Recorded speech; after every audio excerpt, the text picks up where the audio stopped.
Ladies and gentlemen, my name is Ryan Awesome, and welcome back to the Ryan Awesome Show. Yes, ladies and gentlemen, I am back. I am back, and I'm back.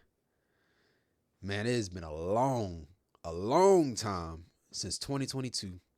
2022 is the last time I covered a show.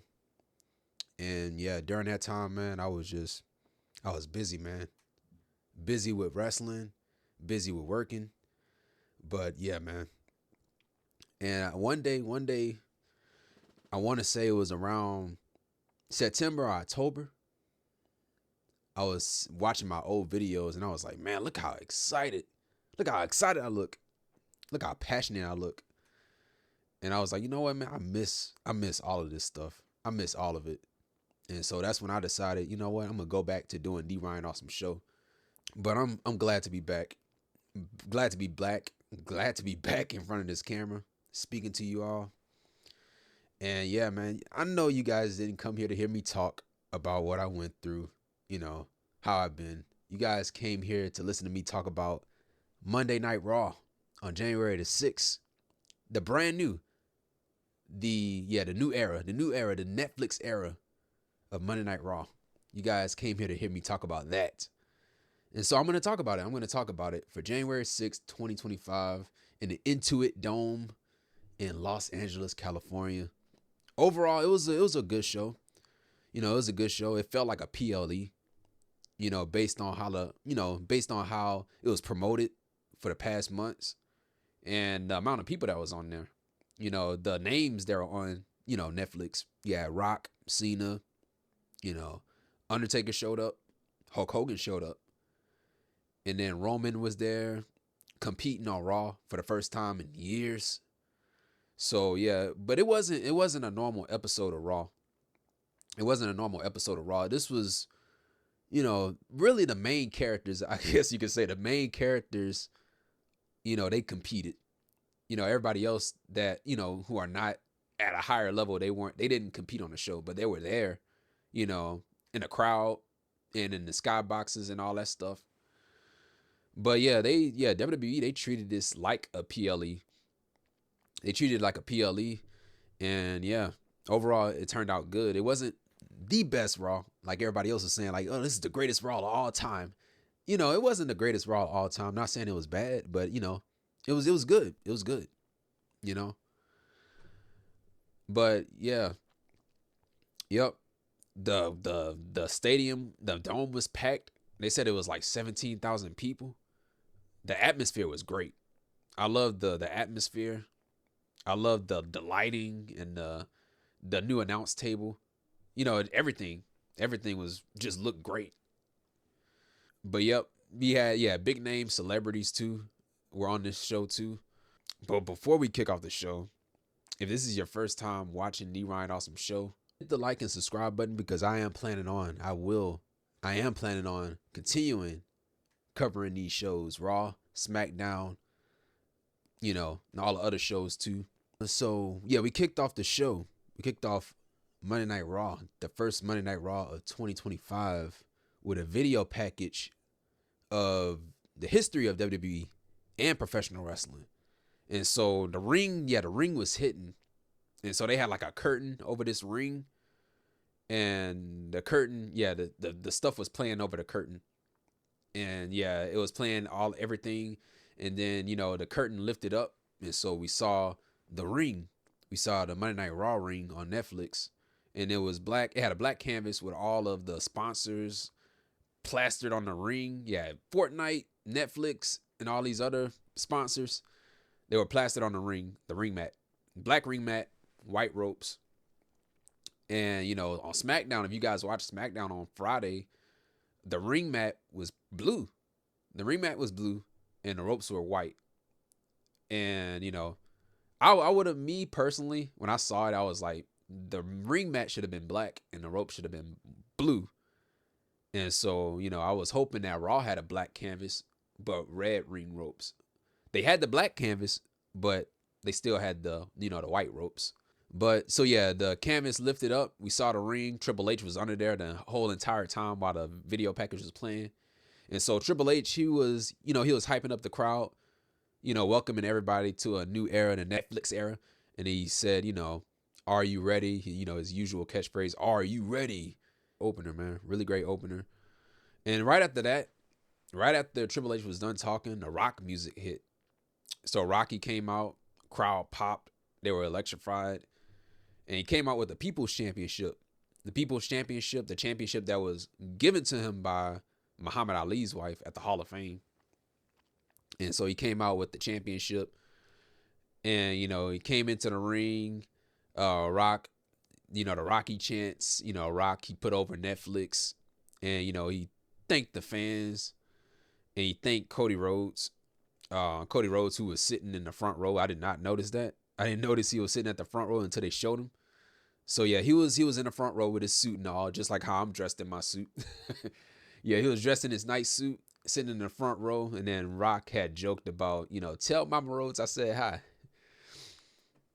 And then Rock, he had mentioned Roman Reigns in the Tribal Combat match, which was right after this.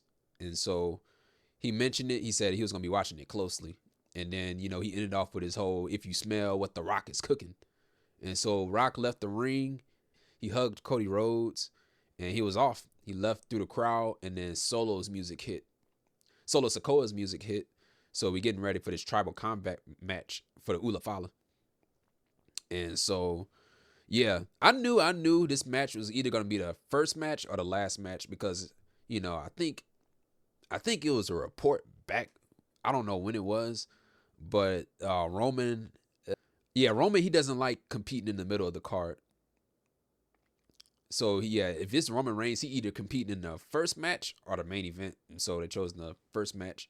So, yeah, this is Roman Reigns' first match on Monday Night Raw since I don't know when. When was the last time he competed on Raw? If you guys know, put it in the comments because I don't even remember the last time he fought on Raw in a match. So, yeah, Solo came out first. No Bloodline, no Tama Tonga, no Jacob Fatu. And Tonga Loa, of course, he's hurt. He got hurt in the War Games match. Tonga Loa did. So Solo Sikoa came out alone versus Roman Reigns. Roman Reigns came out with Paul Heyman. Solo Sikoa on SmackDown, if you guys forgotten, he wanted Paul Heyman to be there at the Tribal Combat match. He wanted Paul Heyman to hold the Ula Fala. And so, he was like, when I beat Roman Reigns, and I will beat Roman, you're going to put this Ula Fala around my neck, and you're going to be my new wise man. But if Roman wins, I will acknowledge Roman Reigns as the tribal chief and stuff like that. And so, yeah, that's why Paul Heyman was there. And so when the ring announcer was doing the ring announcing, how the ring announcers do the ring announcing when it's a championship match, they'll do it right after they make their entrances.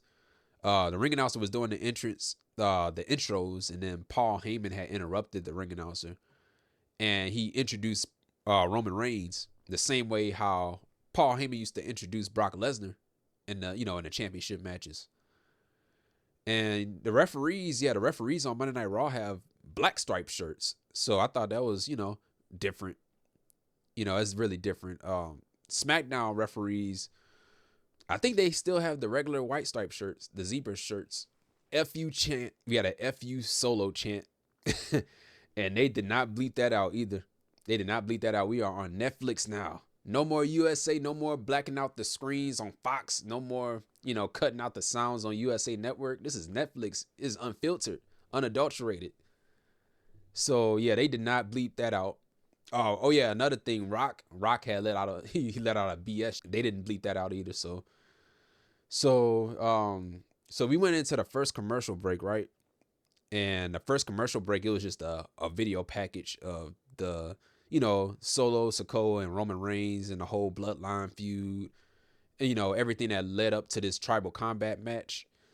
And so, yeah, the match was really fun. Match was a really fun match, but, the problem that I had with the match was the fact that there were too many false finishes. Maybe one or two. I could do one or two false finishes, but freaking 4, 5, 6 false finishes was way too much. And I think it happened in every single match. The false finishes happen in every single match. Solo, he had gave Roman a Uranagi on a brand new announce table. The announce table is a LED announce table. So he gave Roman Reigns a Uranagi on the table. The table did not break at all.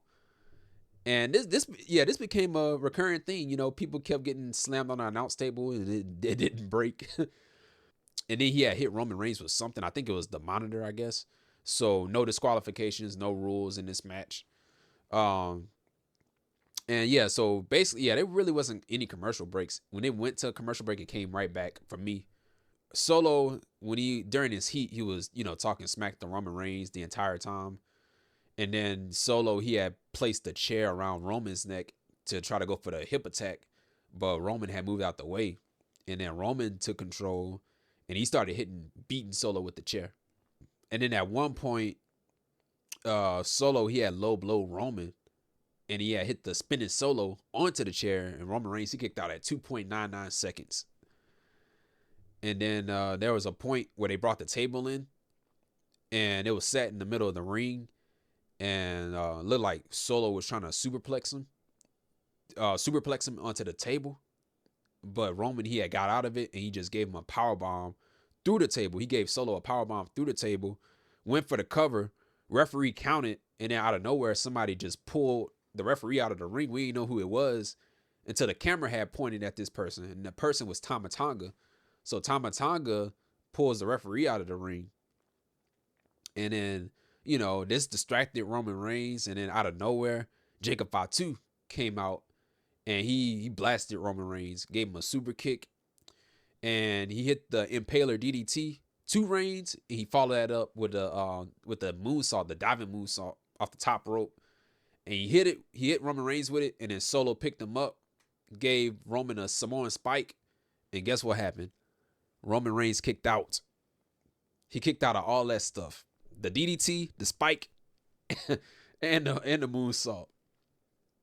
And then, referee got hit with the Samoan spike by Solo. So, yeah, when the referee counted, told Solo it was a 2 count, Solo was not happy. And so he just gave the referee a Samoan spike. And so Sami Zayn music hit. And Sami and Jey Uso came out. And they helped Roman Reigns out.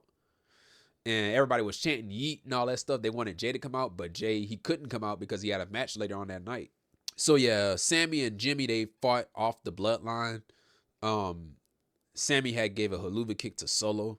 And then Roman had speared Solo. And then another referee came out and made the count. And Solo kicked out. So it was a spear, kicked out.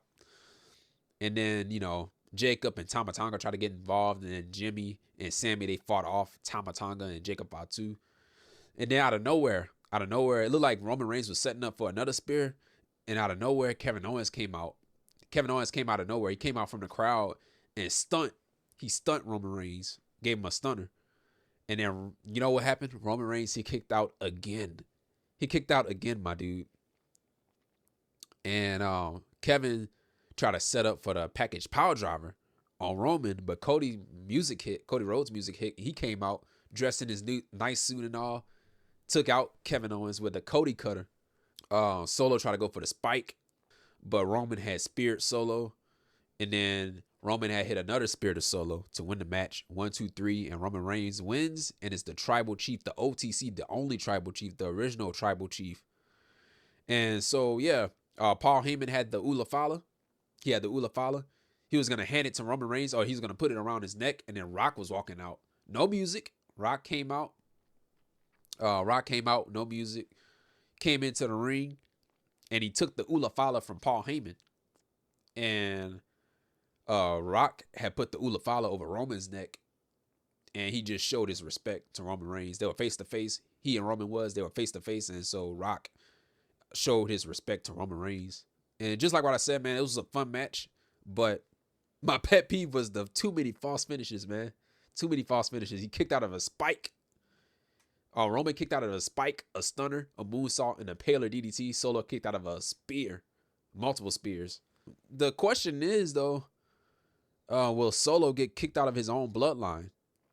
Because he acknowledged Roman Reigns. He failed his new blood. He failed his new bloodline because he was all confident saying, "I'm gonna beat Roman Reigns on Netflix. Everybody will acknowledge me as their tribal chief." Will he get kicked out of his own group? Solo will. Because I remember a while ago. Before Roman came back. Yeah, this was when Roman was out. Solo was like, he was with Tama Tonga in the back. It was on that SmackDown that one time. And he told Tama, if Roman gets the Ulafala, I have to acknowledge him as my tribal chief. And you, Tama Tonga, you got to acknowledge him as your tribal chief too. And so Tama kind of gave him that look. Like, what are you talking about? So that they could bring that up. And then the fact that Solo lost time and time and again. He beat Roman Reigns. Yeah, he beat Roman Reigns that one time. But before that, or it may have been after that, before or after that, he kept losing. He lost to Cody Rhodes at SummerSlam, I believe it was. SummerSlam, and he lost again in another match. But yeah, that's the question. That's the question. What's going to happen next with Solo? I think he gets kicked out of his own bloodline. That's just my opinion. Let me know what you guys think about it. What do you guys think is going to happen with Solo Sikoa? But I didn't watch the post show, so I don't know what happened on the post show. I'm recording this right after Monday Night Raw just hit, right after Raw was over. But yeah, so right after that, we had Jackie Redmond. She was backstage. Oh no, she wasn't backstage. Jackie Redmond, she was out. She was out in the open on the stage, and she introduced the New Day, Xavier Woods and Kofi Kingston, who recently turned heel. Crowd booed him. So they were trying to talk. They were trying to get their they tried to say their piece, right? And so the whole thing with them is that they try to talk. They getting the Dominic Mysterio treatment. But, there were points in this promo right here that, they were talking, the crowd stopped booing, but they were waiting for Kofi and Xavier, they were kind of waiting for the crowd to boo them. And then they stopped talking. Like you had a chance to talk, but you wanted to wait for the crowd to start booing you. They said that we were supposed to have a match on this show tonight in LA. But we told Triple H that we didn't want to compete in this cesspool, in this crap hole, LA. And so that was pretty much it. I thought they were supposed to have a match against the LWO, right? Because I think, it was last week, right? It was last week backstage. They ran into the LWO and they challenged them to a match. So I don't know what's going on. Maybe it's gonna happen next week. But yeah, I really want to see a heel entrance, a heel New Day entrance. What they music are like. Did they come up with the new music yet? Right after that, we had John Cena. John Cena kicks off his retirement tour. So John Cena came out to the ring, came out with his towel. The last time is now. John Cena, thank you. Yeah, we had a thank you Cena chant. And Cena thanks the fans and he thanks Netflix. And then Cena, he had put over Los Angeles. He talked about his time early in his career in LA while wrestling in UPW or training in the UPW. And, as the prototype, right? As the prototype, that's where the prototype was born in LA. And winning his first championship, winning his first World Heavyweight Championship in LA. And he was talking about WrestleMania 21. Yeah, he mentioned Drew McIntyre. He mentioned Gunther, and he mentioned all these other people. And who else did he mention? I forgot who else, but those were the top two. And then he talked about the 17th championship. And he said it's not going to happen. It's never going to happen. What he was really trying to say was, I'm not just going to cut in front of line. I'm not going to cut in front of everybody else. I'm going to have to earn my stripes. I'm going to have to earn my shot. And so how do I earn my shot at a world championship? I got to win the Royal Rumble. I got to compete in the Royal Rumble. So, yeah, so that was pretty much it. So John Cena, he declares himself in the Royal Rumble match. I think he will win. I think he's going to win the match. If he's going to win the match, I think he should win at number 1.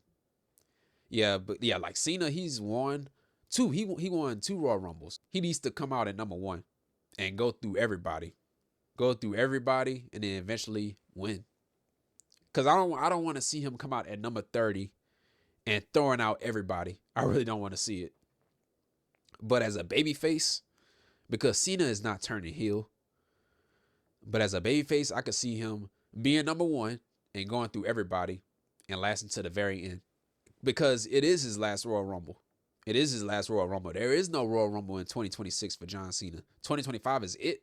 That's his last year. So right after that, we had the women's World Championship match. It was Rhea Ripley versus Liv Morgan, who was the women's world champion with Dirty Dominic Mysterio and Raquel Rodriguez. So yeah, this match was short and sweet. Rhea Ripley, she had powerbomb Liv Morgan on the announce table, and the announce table did not break. I mentioned that earlier. That was a recurring theme, the announce table spot. And yeah, we had some interferences in this match too, with Raquel and Dominic. Rhea, she had hit a riptide to Liv Morgan. She kicked out of the riptide. Dominic, he had grabbed the women's championship and he had slid it in the ring to distract the referee. And Raquel Rodriguez, she was on the other side of the ring to try to take out Rhea Ripley. And then Rhea Ripley had took her out. And so there was a chair. There was a chair in the ring. I think Liv had brought it into the ring. And she hit the Oblivion to Rhea on the chair. So that was the same spot from SummerSlam. And that's how she beat Rhea Ripley. And then Rhea, of course, she kicked out of that. To end the match, Rhea Ripley, she had hit two riptides to Liv Morgan to win the match. So Rhea Ripley wins the match and is the new women's world champion. And so right after the match, Rhea, she was celebrating, right? She was celebrating her championship win. And then Dominic Mysterio had came in the ring. He was creeping up behind Rhea, looking like he was about to attack her. And so Rhea, she turned around and she saw Dominic. And Dominic was, trying to get a hug. And so the announcers, the commentary team, Pat McAfee and Michael Cole, they were saying that, Dominic is a gold digger and all that stuff. So yeah, Dominic, he wanted a hug. Rhea, she had put her title down. She put the belt down and she looked like she was going to go for the hug, but she just low-blowed him. She low-blowed Dominic and then gave Dominic a riptide. And so Rhea, she was celebrating on the ramp and then you heard the Undertaker's gong. And so, yeah, the Undertaker gong had went off, but it's not the regular Undertaker. It's not the dead man Undertaker. It's the American badass Undertaker. And so he came out with his motorcycle. He drove it. He rode it around the ring. He came back on the ramp where, or the entranceway where Rhea Ripley was. And so he just posed with Rhea Ripley. So that was a cool moment. But yep, this feud is over, and I am glad it is over. All members of the Judgment Day, they don't have their belts anymore. Finn and JD, they lost the tag team titles. And now Liv Morgan, she lost her championship. So what's the future of the Judgment Day? I know Finn Balor is going to, ask Liv Morgan, what happened, Liv? I thought you were good. What happened? I thought you were the best. I thought you said you were going to take care of Rhea Ripley, Trying to get under her skin, just like how Liv got under Finn Balor's skin this entire time. And the next question, who is the next challenger for Rhea Ripley? That's the next question. So right after that, we had Kathy Kelly. She was backstage to get a word with Adam Pearce. And Adam Pearce, he was backstage with Bayley. Right after he was finished with his talk with Bayley, Bayley had left. Kathy tried to get a word with Adam Pearce. And then American Made interrupted Pearce. That's Chad Gable, Ivy Nile, and the Creed brothers, Julius and Brutus Creed. Gable said in 2025, he's going to be a singles champion. I hope so. I freaking hope so, man. He'd be a champion in 2025. Gable, he made a challenge. He put out an open challenge. Any luchador, Adam Pearce, send him my way to this ring next week on Monday Night Raw. And so we all know who it is. It's Penta.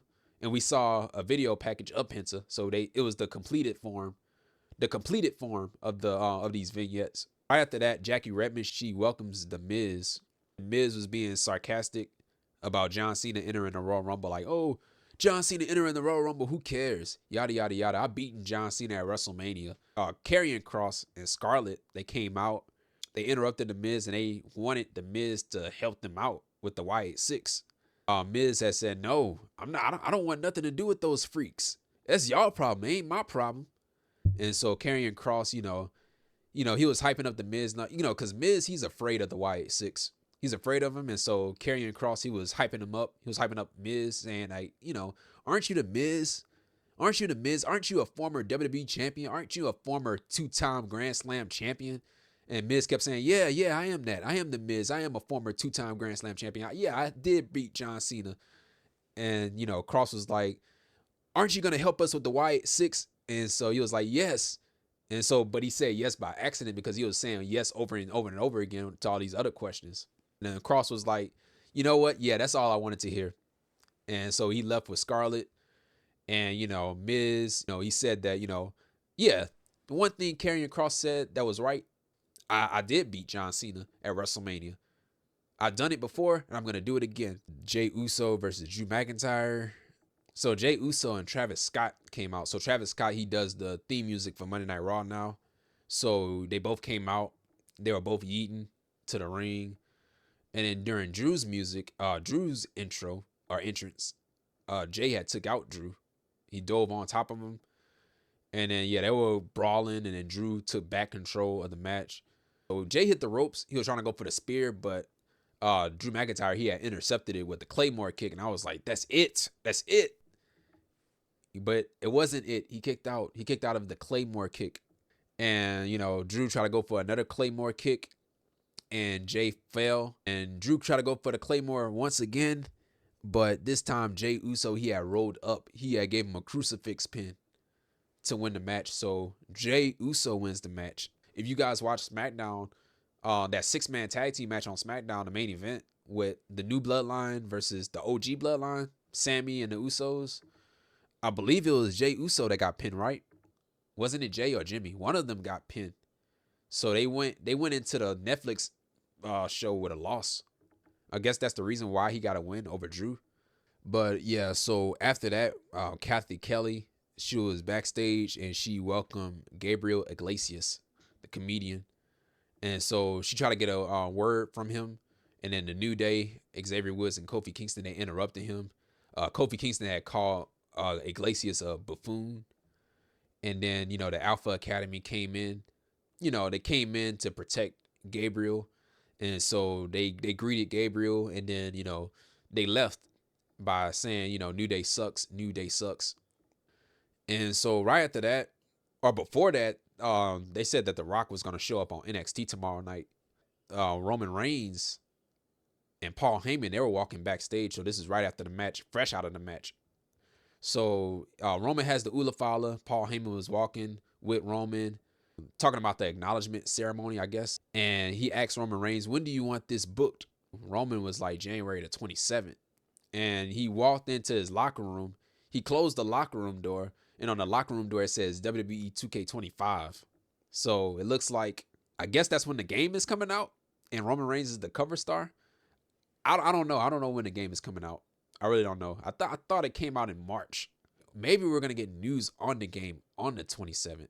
Jackie Redmond, she was with Damian Priest and Rhea Ripley, the new women's world champion. And Rhea, she was talking about everything that Liv had put her through and how she overcame Liv and all that stuff. And, Priest was out there. He had his nice suit on. He said, next week in a street fight, this beef with Finn Balor is going to end. And then at the very end, Damian Priest has said, all rise for the new women's world champion, Rhea Ripley. And so right after this was probably the funniest thing on the whole entire show. So Hulk Hogan, his music had hit. And so Hulk Hogan came out. So at first the crowd had popped, right? They had popped as soon as the music hit. And then when he came out with Jimmy Hart, they started booing him. They started booing Hulk Hogan. They booed the hell out of him, bro. They booed the hell out of him. He tried his best to win over the crowd, but it wasn't working. He talked about his beer company, right? He talked about his beer company or his beer. And he talked about Macho Man Randy Savage at one point, trying to get a cheap pop. And, he mentioned, he was like, the crowd is you guys are my tag team partners, brother. You guys are my tag team partner, brother. And then he was like, Netflix are my tag team partner. Thank you guys. Like he tried his best. He tried his best to win over the crowd, but it did not work. They kept booing him. And the boos got louder and louder and louder. Like every time he talked, like, bro, they booed him. It was the funniest thing. The funniest thing on the show was Hulk Hogan getting booed. Bro, I was freaking laughing. I was freaking laughing so hard, bro. That was the funniest thing I ever saw. Because the same thing happened to him at WrestleMania a couple of years ago, back in 2021, right? He was with Titus O'Neil, right? And he talked, and the crowd booed him there. Why did they thought why did they thought they were gonna cheer him this time when he got booed back in 2021? Like, dude, people legit don't like him. But I'm not gonna get into the reasons on why people don't like him. But you guys already know. I'm not gonna talk about it, but you guys already know why people don't like him. Let's talk about next week's show. Next week's Monday Night Raw. So next week's Monday Night Raw is gonna be Dakota Kai and Lyra Valkyria in the finals for the Women's Intercontinental Championship. The winner will be the first ever Women's Intercontinental Champion. We got Sheamus versus Ludwig Kaiser. And then we have Chad Gable. Chad Gable versus the luchador that he was talking about is Penta. So Penta versus Chad Gable. And then we have the street fight with Damian Priest and Finn Balor. So those are the announced matches. In the main event, we had Seth Rollins versus CM Punk. Probably one of my favorite matches on the show. So this is Punk's first Monday Night Raw match since 2014. Since 2014 against Billy Gunn. And so, yeah, the story was the neck, Seth Rollins' neck, and, the knee to CM Punk's knee. Well, both of their knees, really. So they started slugging at the start of the match, and then they fought in the crowd. The crowd was divided. Half of the crowd was chanting for CM Punk, and the other half of the crowd was cheering for Seth Rollins. Yeah, Seth Rollins, he was arguing with the ref at one point. I hit a swinging neck breaker to Rollins from the top rope. This is a great spot right here. Great spot. So CM Punk went to the top rope. He was going for a cross body. Seth Rollins caught him.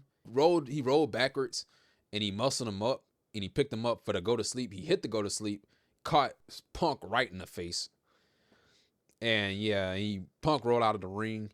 And so Seth was acting heelish. She was acting heelish in this match, talking trash to Punk, kicking him in the face and stuff. And he brought him back into the ring.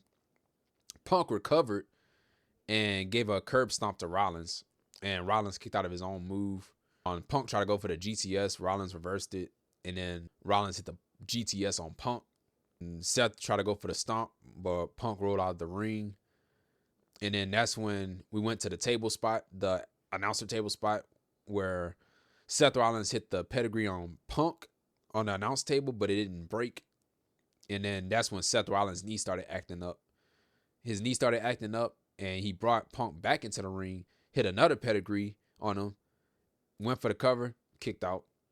Rollins hit the buckle bomb on Punk, and he hit the stomp. And then Punk get his foot on the rope. And so this spot right here, you know how Seth Rollins go for the superplex Falcon Arrow spot?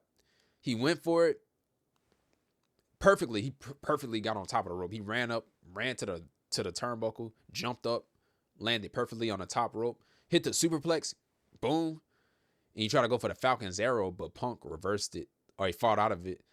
And he fought out of it, hit the GTS on Rollins. Right after he hit the GTS on Rollins, that took a lot out of Punk. And so Punk ended up getting on his knees.